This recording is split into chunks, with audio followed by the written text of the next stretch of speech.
DPA news Marathi, शोध सत्य बातमीचा।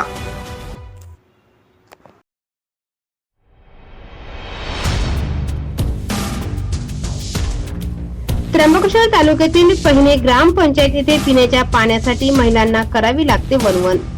जलजीवन योजना अजूनही कागदावरच। एकीकडे कडाक्याचा उन्हाळा, त्यातच पिण्याच्या पाण्यासाठी महिलांना टँकरद्वारे विकत पाणी घेण्याची वेळ येत आहे।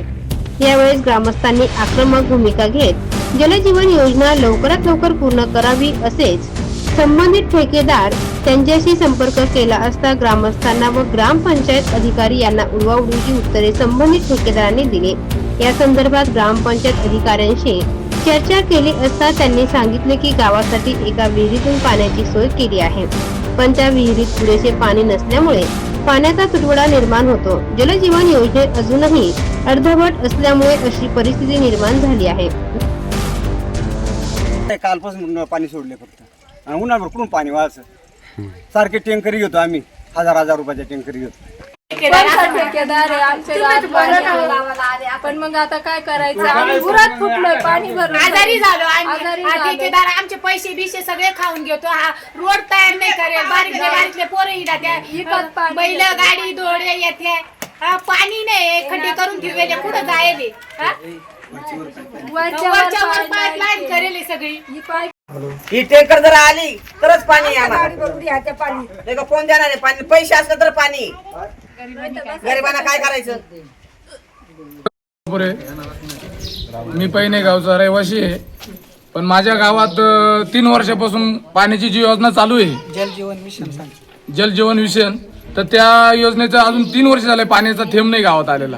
ठेकेदाराला बोलल्या गेलं, ठेकेदाराला म्हटलं काय कशामुळे काम थांबवलंय, काय अडचण आहे तर आम्हाला येऊन सांग, काय तुला प्रॉब्लेम आहे। तो डायरेक्ट आरारवीची भाषा करतोय आणि तो म्हणतो अधिकाऱ्यांना विचारा। मग आम्ही जायचं नेमकं कोणाकडं? त्याच्यामुळे आता ही आमची मीडियाच्या समोर आम्ही बाजू मांडतोय आणि आम्हाला न्याय मिळवून पाणी आमच्या गावात यावा। संपूर्ण आज गाव पूर्ण आक्रमक झाले आणि काय परिस्थिती आपल्या गावाची पिण्याच्या पाण्याच्या संदर्भात पूर्ण महिला मंडळीचा आक्रमक झाले ग्रामपंचायतीला। गावातली जी आमची पारंपरिक योजना आहे तिचं पाणी केवळ 8 दिवसातून साधारणतः एकच टाकी भरते 20,000 लिटरची। ते पण पाणी सध्या पिण्यायोग्य नाही, कारण पाणी लेवल फार कमी झालेली। जलजीवनची जी विहीर आहे ती पाझर तलावामध्ये असल्याने तिथे पाणी पुष्कळ आहे। आज त्या पाझर तलावातून पाणी बाहेर वाहते, परंतु आज नागरिकांना ते पाणी इथं शुद्ध जलजीवनच्या कामात पूर्ण असल्यामुळे पिण्यास मिळत नाही। त्यामुळे आज ते काम जर लवकर झालं तर नागरिकांना दररोजसुद्धा पाणी सोडलं तरी पाणी पुरेल इतकं पाणी तिथं उपलब्ध आहे। जलजीवनचं काम अर्धवट आहे, या संदर्भात आपण काही पत्रव्यवहार केले का? आम्ही वारंवार ठेकेदारांशी कॉन्टॅक्ट पण केलेले। नागरिकांनी 2 ते 3 ग्रामसभांना पण विचारणा केली होती की ठेकेदारांना आमच्या गोष्टी बोलला म्हणून। मी त्यांच्याशी कॉन्टॅक्ट पण केलेले, परंतु ते कुठल्याही प्रकारे इथं आलेले नाही आहे। तसेच त्यांना इतर वेळेला कामाचा पण पाठपुरावा करत असताना ते सांगतात की आम्हाला कॉन्टॅक्ट न करता तुम्ही अधिकाऱ्यांशीच बोला आणि त्यांच्याकडं तुमचं काय आहे ते म्हणजे एकंदरीत संबंधित कॉन्टॅक्टर हा उडवडीचे उत्तर देतोय असं। DPA न्यूज साठी प्रतिनिधी प्रभाकर गारे, त्र्यंबकेश्वर।